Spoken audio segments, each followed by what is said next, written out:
By now, I feel like everyone has understood the theme and the concept of what we're trying to do and accomplish here at High Country Speakers.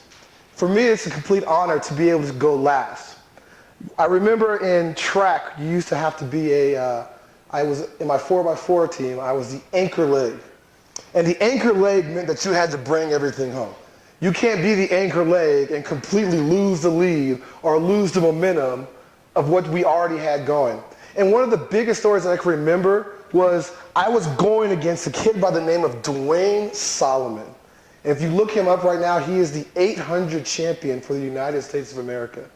He is going to be one of the main contenders in next summer's Olympics to win the gold medal in the 800 for the U.S.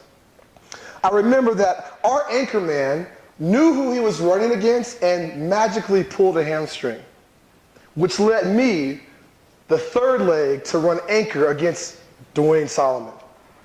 And so I remember as I'm watching our team get off to a great start, I see the first leg totally smoke the leg of Dwayne Solomon's team. And then I see our second leg keep that lead going. And I'm surely thinking, okay, probably about somewhere around now is where the other team's going to overtake us. Well, our third leg ran an even more amazing race. And as I'm watching the third leg get to me, I'm starting to realize, oh my goodness, we have a lead. And then my pride is starting to dig in. I can't be the one that gives up this lead. So as I get the baton, I can remember running my race. Mecklen, count your steps, pace yourself. And as I get to the back part of the race, I remember striding out. And as I'm striding out, I can slowly hear footsteps behind me. And so now I'm thinking to myself, do I look behind me to see how close he is, or do I just keep focusing on my race? And the more that I'm thinking, the closer the footsteps get. Well, now we're to the part where there's about 150 meters left, and we're running our race, and we're running this race stride for stride. I can feel Dwayne literally on my shoulder. And in my mind, I can remember saying, one misstep loses the race. So you can imagine how tight my underwear, or spandex at the time, literally got. I have my pride on one shoulder. I have Dwayne Solomon on the other shoulder. I have the whole school of Atascadero on my other. And as we crossed the line, I remember looking over and seeing that we had won. In my mind, I had just held off the best 800 runner in the state. But in all reality, that's what I was supposed to do because I had gotten that lead. Which brings me to me being here now. Anchor leg, and we are going to have a good time for the next 25 minutes. If you remember me last time speaking, we talked a little bit about me becoming a motivational speaker. We talked about dream chasing, and we were talking about the successes in my life. Well, I'm here to tell you things have changed a little bit since then. I got married earlier this year. I started my second business, and I had a baby girl, which is here in the audience today, and I truly adore. But as you can imagine, with all of those new responsibilities came new responsibilities. And the progress that I had as a motivational speaker came to a complete standstill. And about 4 or 5 months ago, me and my wife were sitting down and we were trying to discuss, like, what are some of the things that are, holding us back right now? And I told her, I was like, we have these businesses. We've had all these new changes in our life. It's time for us to just pick up where we were at and continue to move forward. Continue to move forward with our businesses.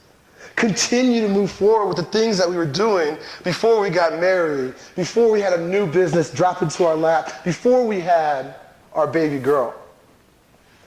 And so I want to share with you the 5 keys that I live by every day in order to continue to make progress in my life. The keys that I had to learn to be able to go from a standstill to standing right here with you, being the anchor leg of this presentation. The first thing that my coaches used to always tell us when we went into a game film was to hang your pride at the front door. He would literally act it out. He would take the pride cloak out and put it on the hanger. And I never really understood that when I was an athlete. You know, because for us, when you hang your pride on the door, that means that we're going to be seeing a lot of mistakes that happened on the game film. And you didn't want to be one of the ones that it was happening to. And you would get kind of prideful sometimes if you felt that it was somebody else's mistake rather than yours. But what I had to learn was the fact that when you it wasn't about the pride and your feelings getting hurt. They told us to hang your pride on that coat, that imaginary rack, so that you would be able to learn. You see, Joe talks about the transparency and being broken. You must be able to put the pride aside in order to learn from the mistake or learn from the lesson that life is trying to teach you. I was reminded of this lesson not too long ago. So I came home one night, thoroughly pissed off about the day. I've been dealing with some difficult mothers at my day job. I went to the academy, and the kids, I was this close from cussing them out. And so I'm getting to the door, I'm just extremely agitated. And as I open the door, my beautiful wife greets me and asks me, "How's my day?" And I kind of shrug her off and say, "It was okay." And she didn't think anything of it. And so as I look over into our kitchen, she has a beautiful dinner laid out. She has everything set up. You can tell that she took an immense amount of time, amount of love was put into this meal. And so I sat down and we ate our meal. And my wife was asking me questions. "Honey, how's your day? What did you do? What were some of the highlights?" And every question was answered with, "It was okay, nothing much. It was whatever." And so I can kind of see her increasingly get kind of frustrated with me. She's trying to love on me and I'm not having it. So at this point, she is agitated. And if you know anything about a Latina woman, if you get a fire lit under a Latina woman, it goes from the anger of a normal everyday person times that by 1,000. So now I'm about to get Vanessa's wrath. And as I'm getting up to start to empty or to put my plates and dishes into the dishwasher, we get into what everyone else would call an argument, we call a passionate discussion that's going to lead us to higher ground. And as we're doing this, I begin to unload the dishwasher. And I get to arguing, and I get to, not arguing, but I get to becoming even louder in our passionate discussion that's leading us to higher ground. And she's getting louder. And then all of a sudden, I start taking our dirty dishes and shoving them, literally shoving them into the dishwasher. And at this moment, my wife goes from angry to dismayed. And I'm already at the height level of pissimity right now. So I see the reaction on her face and I get even more mad. And I go, "What?" And she looks at me and she goes, "Who taught you how to load a dishwasher?" And at this point, we're in the middle of a passionate discussion that's going to lead us to higher ground, and you're worried about a dishwasher? And she says, "Who taught you how to load a dishwasher? Didn't they tell you you have to load it from back to front so it can save you space, time, and energy?" And at this point, I respond back with, "Why are you always on my back? Why can't I do things the way I want to do them?" And at this moment, men, I know you guys have been in this position. There's one of two things that we can do. We can do the right thing and go to our wife and be like, "I am so sorry, honey. I will never use that tone of voice to you ever again. I love you and I'm sorry." Or you could do what every prideful man would do and stick their chest up and go, So you can imagine what I did. I hit him with the stick the chest out. And my wife looks at me, goes, "Okay," grabs the tea and walks upstairs. Now, I'm going to put it to you like this. I think we've all been in this situation. At this moment, if I'm not already sleeping on the couch, I'm one word away from sleeping on the couch. So I let it be. 2 mornings later, I wake up and my chore is to empty the dishwasher. No one's up. It's about 6:45 in the morning. I make my tea. And I decide, figure out, I'm going to load from back to front. Mind you, there's more dishes in the sink this morning when I'm loading the dishwasher than there were 2 nights earlier when we had our passionate discussion that was going to lead us to higher ground. Okay? I'm going to say that again. There were more dishes in the sink this morning than there were 2 nights ago when we were having our passionate discussion that was going to lead us to higher ground. Okay? So I'm in the kitchen this particular morning. I decide to lower my pride, and I'm going to do this the way my wife told me. And as I'm loading it, it actually starts getting fun because you know how he has like the little nooks and crannies? You kind of start playing Tetris, with the dishes at that point. And I realized as I finished loading the dishwasher, I had like a whole front space left in the top rack and the bottom rack. And I thought to myself at that moment, dang, I wonder how much water, electricity, and time I've wasted not loading the dishwasher the way that Vanessa told me to. And then I had one of those like ding epiphany moments. How many times have I personally let pride slow my progress on my process of going from a dreamer to a dream chaser? So the number one thing I had to learn was pride. I had to learn how to swallow my pride. In order for me to go from a dreamer to a dream chaser, in order for me to turn my dreams into a reality, I had to understand, I had to learn how to swallow my pride. Now, last year at this event, I talked a little bit about dream chasing. And if you remember the dream chasing speech, we talked about a little kid by the name of Robbie Berwick. Robbie Berwick was a little 5-year-old blonde kid with buck teeth and glasses. And when you asked him who he wanted to be when he grew up, he would look up at you and say a professional basketball player because he had that lisp. And remember, we talked about him year in and year out working his butt off until he finally got a full-ride scholarship to Florida State University. Well, earlier this year, I sent him the video of our last Cold Smoke speech that I talked about dream chasers in. And I asked him, Robbie, I want you to figure out, is there anything that I left out in the speech of dream chasers and talking about your life? And he was like, all right, I will do that. He was really enthused and excited that I would even speak about it. I was expecting to get, a message 5-6 days later. I literally was like 2 hours later. He goes, Mecklen, I love the speech. It was totally awesome. But there's 2 things that you forgot to tell them. And so I text back, what was that? And he says, next time you speak, tell them that I would never listen to the naysayers. And that I was never willing to let anybody outwork me. You see, when we talked about the speech of dream chasing, we talked about the 5 steps. The fact that you have to first have a dream.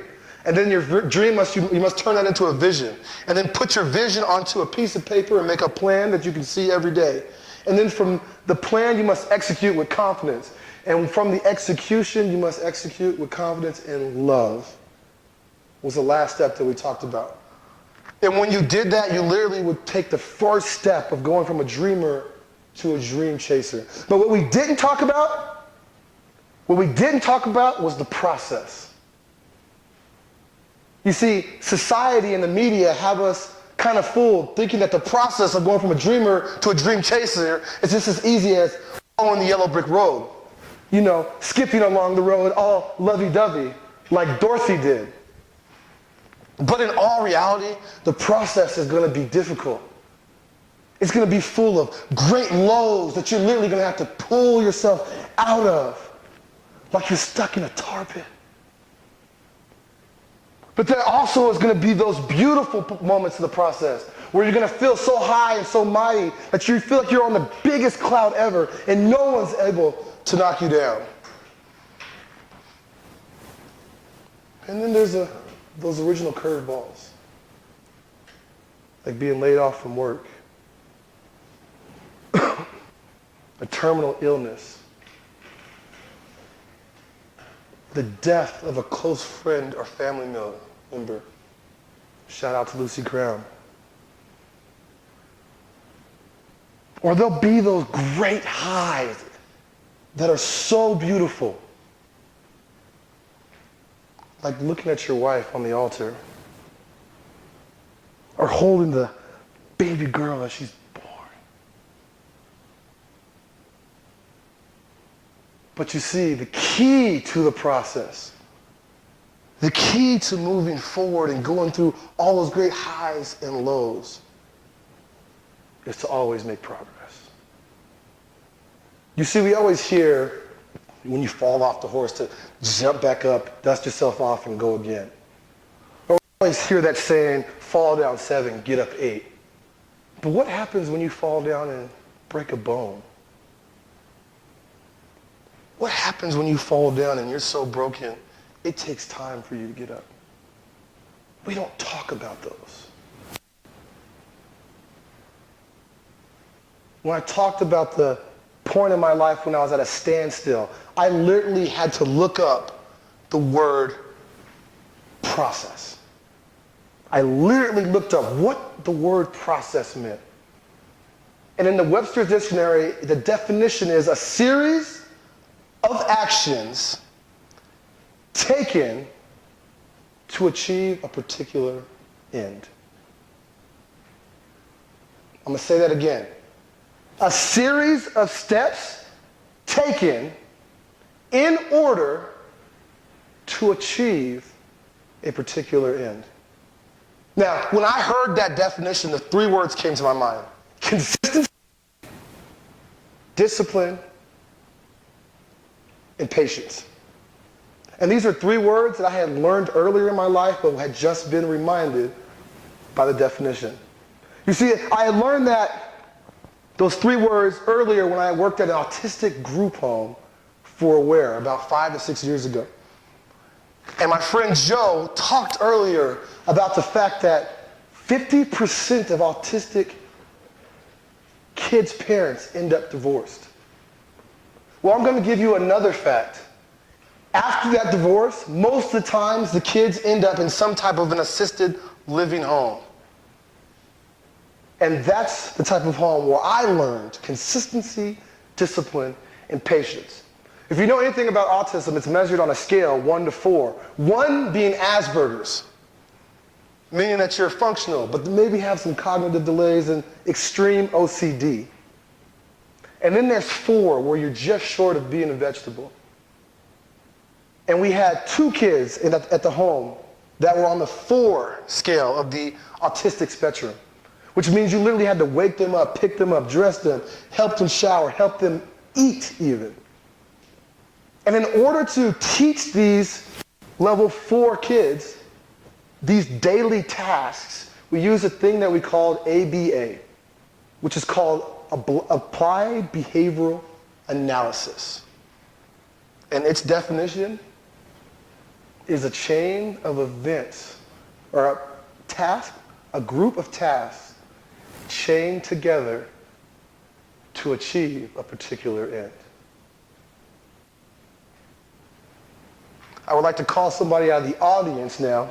Mr. Lair, please come on up, so I can demonstrate to you what ABA looks like, because it's a specific behavioral analysis that you have to go through in order to achieve a task. So if I wanted Mr. Lair, our beautiful guest, which will turn this way, to pick up this piece of paper, I would say, Mr. Lair, pick up this piece of paper. He's not going to do it. I would say, Mr. Lair, pick up this paper like me.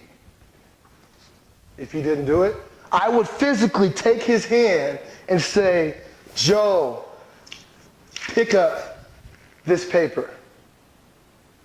Let's thank our guests right now. Appreciate it. That's what it takes just to pick up the piece of paper. Now, for this client, we had to do 161 steps in order to shower him. You see that it just took us 3 prompts to do 1 step. which means that on a bad day, we were almost giving out 483 commands just to get this out of his bed to shower. Needless to say, it took consistency, discipline, and patience. Just for time's sake, I'm actually going to go into like a little sequence of, how long it will take, but I'm going to skip forward for a little bit. After learning from the counselor what it took to be consistent, to be disciplined, and to have patience, I understood what I needed to do to make progress.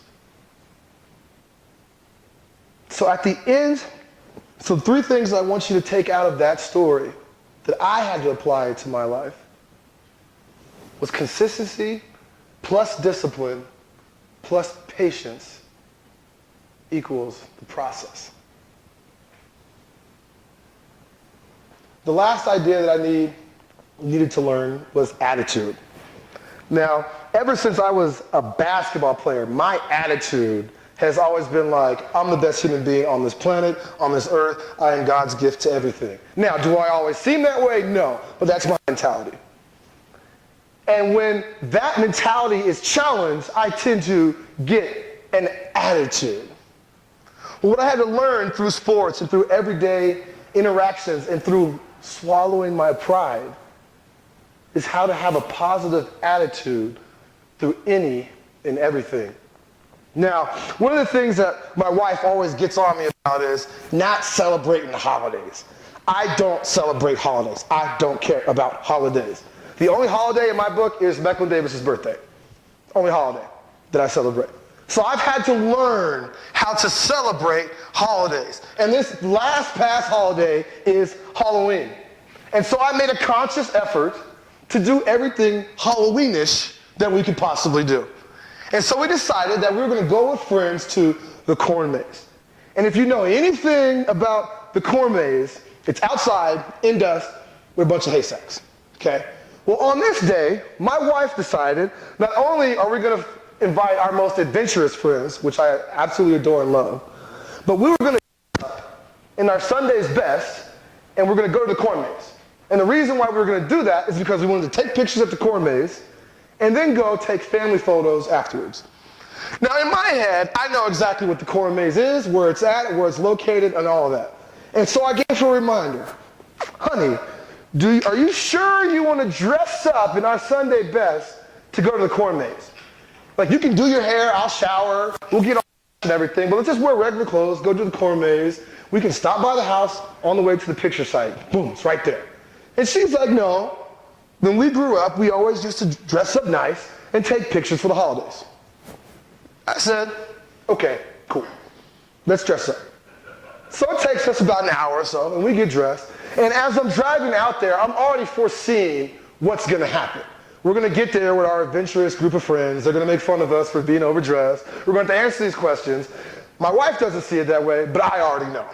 So as we're pulling into the corn maze, Vanessa quickly realizes that we're going to be outside, and it's going to be dust. And so I begin to ask, what are we going to tell our friends? I say, let's just say we're going to a wedding. We were at a wedding. We came here to meet you guys here. As we get out of the car, the first thing our group of friends say is, why are you dressed like that?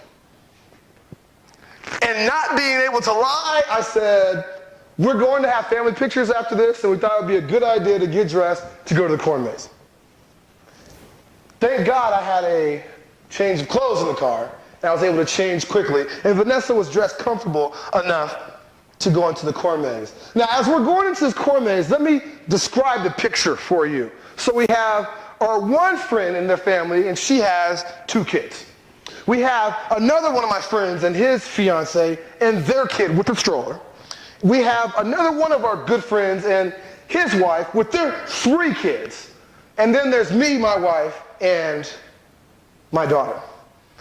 And so I ditch our stroller and I'm going to carry my daughter.